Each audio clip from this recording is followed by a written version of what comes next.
90% Malibularni orqa stopi mana shunaqa singan holatda ko'rganman. Yokida yengi qo'ysa ham sinib qolaveradi. Bu bitta tuzu yokida ikkita, uchtagacha ko'rganmiz. Buni yomon taraflari juda ham ko'p. Ukam mashinasiga qanaqa yechim qilsak bo'ladi? Aka, bu narsa Malibularda katta skorost yurganda volnaga tushadi. Volnaga tushgan paytda shu narsa ko'pincha treshina bo'lib silinadi.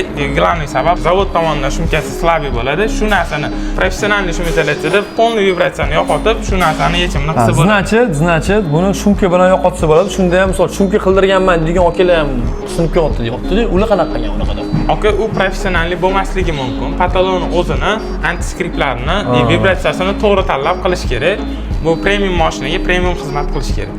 Bu akam ham qattan bilib qolganlar singanini, unchuncha odam bilmaydi. Patologdan sovutgandan ma'lum bo'lgan. Bu hozir двойной расход ham himchiska bo'lyapti, ham yana alohida mashinasi qilinyapti. Agar o'zinikini qoldirish xohlasangiz, mashina ham o'zi remont qilib, cho'tka qilib beramiz.